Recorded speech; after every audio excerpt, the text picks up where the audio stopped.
All right, let's play with shapes a little bit more. Um, so Photoshop is a really great vector shape panel. Go ahead if you haven't already and open up a new blank document. Mine is 1,000 pixels by 1,000 pixels at 72 resolution. Go ahead and make your background white. Um, so go ahead and locate the shape panel options.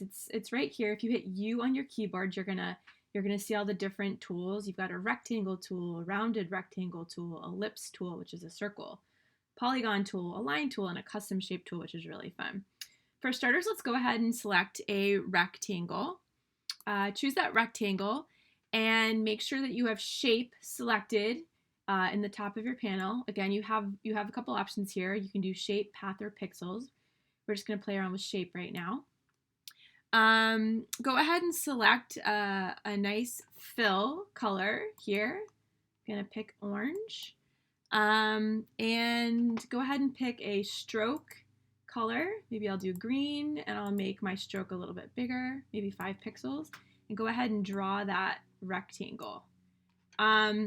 Notice when you draw the rectangle, the shape will appear as rectangle 1 in your layers panel, and a properties panel may also pop up where you can kind of play around with the fill and stroke in here too. So if you want to change it really quick, you can change it in this panel as well. So got your foreground and background color selected for your shape. The next thing I want you to do is click and draw a rounded rectangle. So grab the rounded rectangle. Let's change our fill color. And do maybe red. Oops, didn't mean to do that. I'm gonna go ahead and draw my new shape first. And after I draw the shape, it's rounded, but it's taking on the fill and color that I originally had. So I'm gonna go ahead and change that here. Maybe make it pink and change my stroke to maybe a light color. I can change my lines, which is really fun. And now I have 2 layers. I have a rectangle and a rounded rectangle. Both these again are vector layers, which means you can zoom in pretty far and they look, the edges are very crisp and look really nice. Next, what I want you to do is I want you to select the path style option in your, so go ahead and select a shape from your shape panel toolbar. Go ahead and select a custom shape.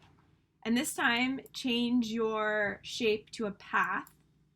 And I want you to go right here to this little drop-down thumbnail menu and select a fun shape. I'm gonna grab like maybe a tree here, and I'm gonna draw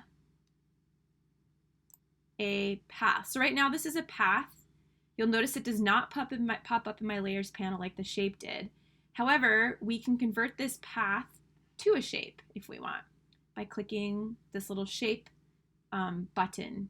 So I'm making a new shape layer out of this path. I've clicked it and you'll see it's appeared now as a shape layer in my layers panel. I'm going to call this tree.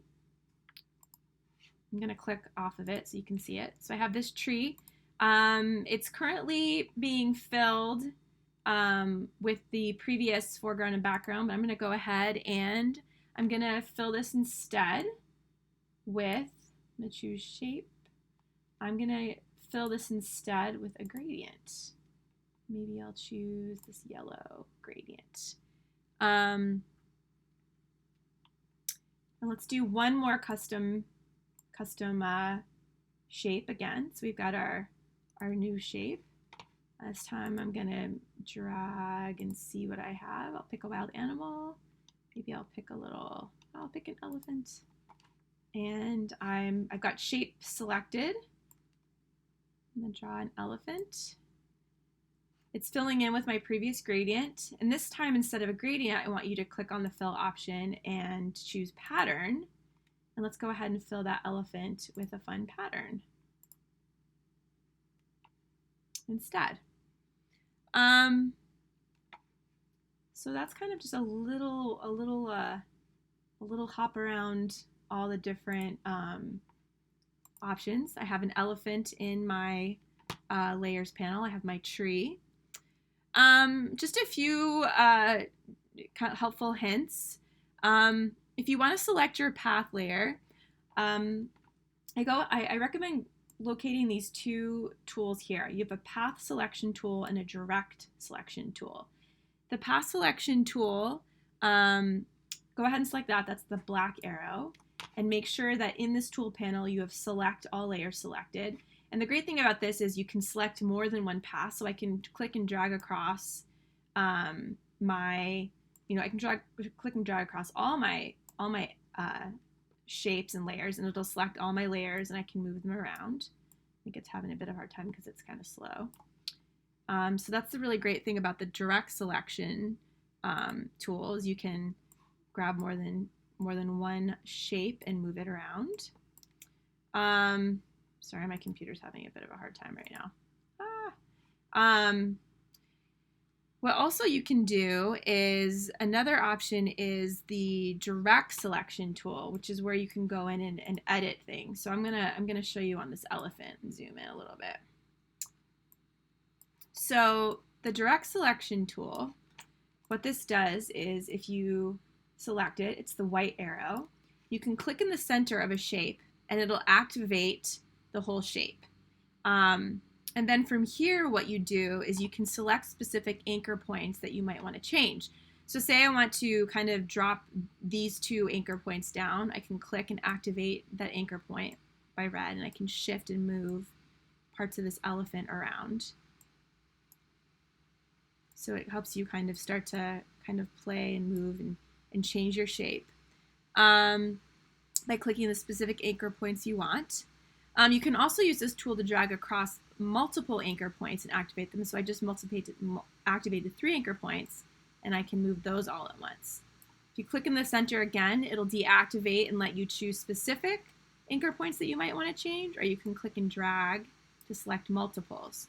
So that's the great thing about the path selection tool and the direct selection tool in changing paths. Next, for fun, go ahead and grab your type tool. Maybe we'll write the word elephant. I'm spelling that right.